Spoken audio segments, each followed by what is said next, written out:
আবারও গ্যাসের দাম বাড়ানোর প্রক্রিয়ায় ক্ষুব্ধ প্রতিক্রিয়া জানিয়েছেন সাধারণ গ্রাহকরা। তারা মনে করেন আবাসিক সহ সব খাতে গ্যাসের দাম বাড়লে বিরূপ প্রভাব পড়বে জনজীবনে।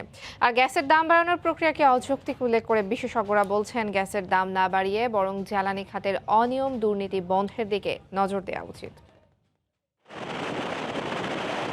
দেশের চলমান জ্বালানি সংকট কাটাতে আমদানি করা হয় ব্যয়বহুল জ্বালানি তরলীকৃত প্রাকৃতিক গ্যাস এলএনজি। বর্তমানে দৈনিক 50 কোটি ঘনফুটের সঙ্গে এপ্রিলে এলএনজি টার্মিনাল থেকে জাতীয় গ্রিডে যুক্ত হবে আরও 50 কোটি ঘনফুট গ্যাস। এই যুক্তিতে শুরু হয়েছে আবারও গ্যাসের দাম বাড়ানোর আনুষ্ঠানিকতা।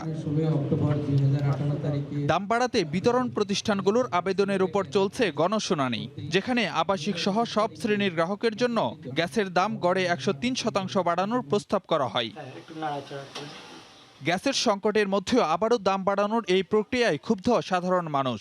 এর আগে 2টা চুলা 800 টাকা দাম করলো, এখন দাম করে 1440 টাকা।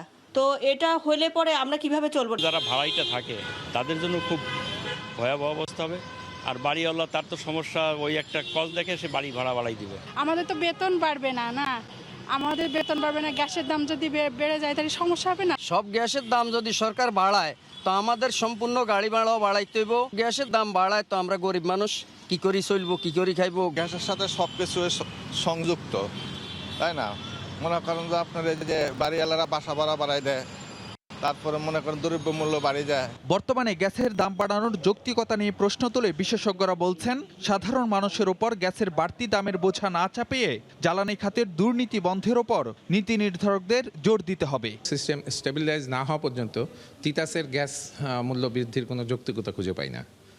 আর তিতাস সিস্টেমে তো ডেইলি আমার জানা মতে 200 মিলিয়ন গ্যাস চুরি হয়। তিতাস যে প্রপোজাল দিয়েছে সেটা ইমপ্লিমেন্টেড হলে আমাদের ইন্ডাস্ট্রিগুলি কম্পিটিটিভনেস হারাবে। সামগ্রিক জ্বালানি উন্নয়ন ব্যর্থতার কারণে আজ আমাদের এক্সপেন্সিভ বহু দামি এলএনজি আনতে হচ্ছে। সবশেষ 2017 সালের মার্চে গ্রাহক পর্যায়ে গ্যাসের দাম বাড়ানো হয়।